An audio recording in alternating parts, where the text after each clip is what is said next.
Welcome back to Dark Souls. I still don't have any idea what I'm doing. If you have not seen the first part of Purgatory, that is fine. There's more Purgatory. Continuing off from the first part, we got some new clothes and a new weapon, because we're gonna need it for these new areas that we're about to venture into. So let's venture into them and perish. So the first area we have to visit is New Londo Ruins. Home and grave of this guy and a bunch of ghosts. We meet this guy and we have matching outfits. But that is not important. What is important is the key that it gives us, which allows us to drain all the water in New Londo.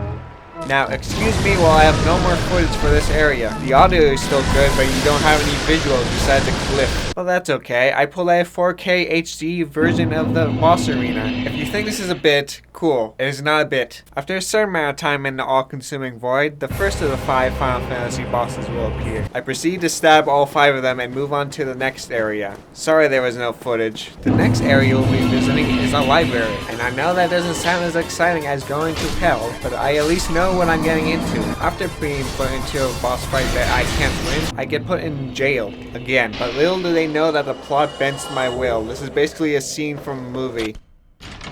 Play terrible music in a vain attempt to stop me. Also, there are squids there. The only thing of note in this room is Big Cat loathing, so I go back to the normal part of the library that isn't a prison to find somewhere that looks different. I even went up to that unwinnable fight upstairs to see if I can actually win it. I don't. Using the process of elimination, I actually find somewhere that looks different. You know, with the crystal thing that this place has, it might actually be cooler than being in Arizona.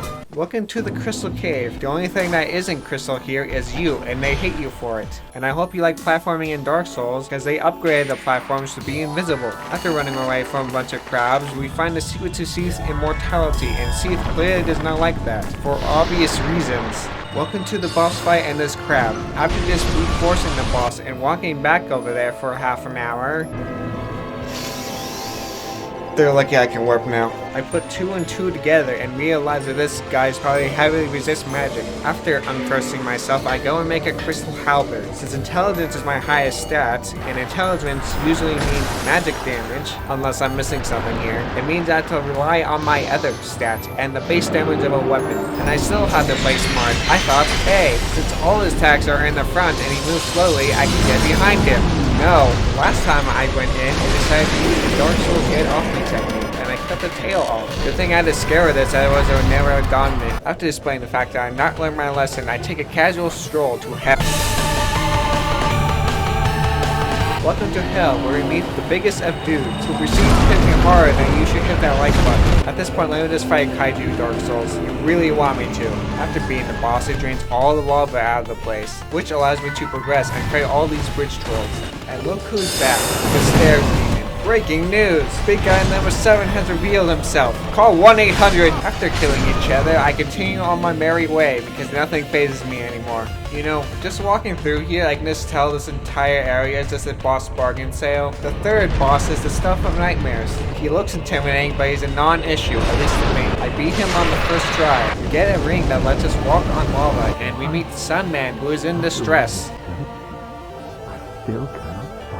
I believe in you, Sunman. Welcome to the area with a different name, but it's just another lava-filled area, but with dinosaurs this time. After trading through an army of potatoes, we meet this person that has no chance against me. Continuing downwards towards the 4th boss, we meet the Tree Man with the world's most bizarre hitboxes. I'm going to be honest with you and say this boss in the area is an atrocity where the removal of both of them would benefit the game greatly. I sift through 20 hours of footage just for the second part, and an hour of it is just me dying to the boss and taking a really long walk of shame back to it. What I'm saying here is it decided to make sense Fortress a boss. Let's just move on to the 4th area. My first guess was the graveyard because, you know, Grave Lord Nito. Well, I was right. Now I could be a menace to everything in here. The catacombs is a place where skeletons constantly revive like it's a Mario game. We meet the world's most buff skeleton, and he breaks down a wall and just leaves. Whoever lives down here is pretty messed up. I'm fighting cartwheels now. But let's ignore that because we're going to be facing the next boss. I really hope this entire area isn't just another boss gauntlet. I just want to collect whoever's soul I need to collect and go back to my bowl of cereal. I really hope that when I'm done building a bowl of cereal that the game just ends. That would be really nice for me. Like I really want to do. Welcome to the Pinwheel fight. Notice the fact that I did not say boss fight.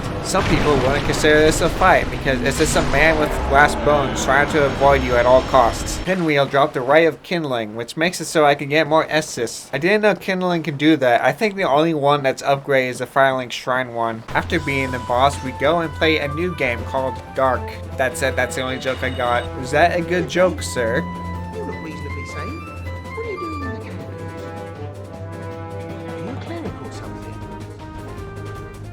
No, I am not a cop. There's a fine stash of treasure right down that hole.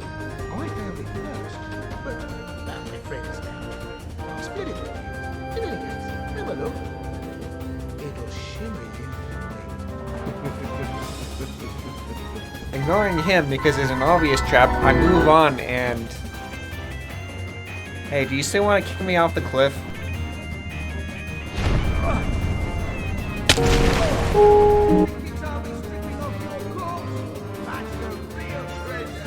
I respawn with all my stuff, you dingbat, while ignoring the skeleton with this new shortcut I found. I found the lady that I visited Firelink Shrine earlier, and I kill her 2 hollowed up guards. After finding some tower of skeletons, we meet this guy again.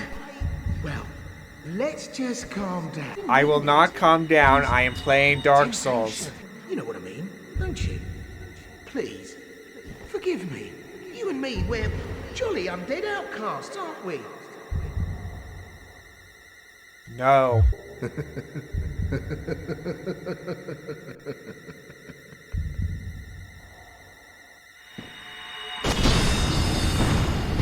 Oh, you actually lived that. Let's see you live a second time.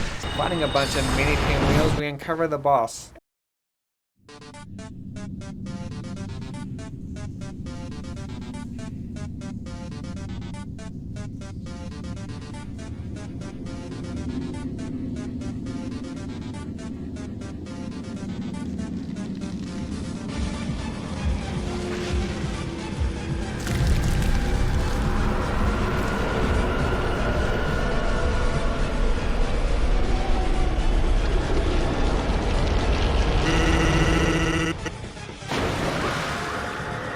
Brave Lord Nito is not Nito. He copies 2 of the most common things most of these bosses have. The Dark Souls get off me technique and being a big dude. And like the stairs demon, he also has lackeys. Lackeys that he cannot kill until the boss is dead. I mean, a spike attack is cool, I'll kill him with that.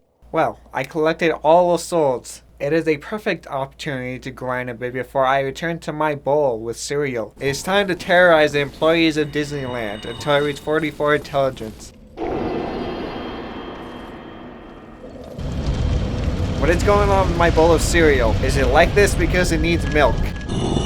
Welcome to insert area here. I have no idea what I'm doing here. I hope somebody gives me a 40-page thesis on the Dark Souls lore to tell me. Oh, it's you. You know, it's been several years, right? I don't think there's any milk here. You have a daughter and another child, I think. Well, look at that. I guess you want a pair. Hey, have any of you ever noticed that he dodges magical attacks on reflex? That's right, we're doing a thing. I don't need to learn. I don't need a parry.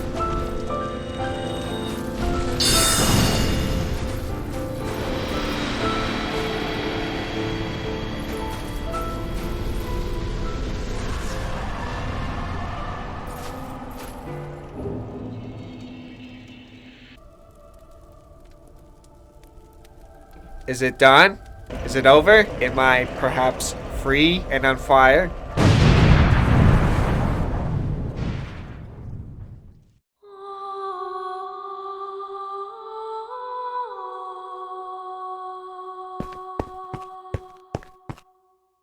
Okay, so this ending was anticlimactic because it would benefit everyone if we just shoved the bed of chaos into the fire pit.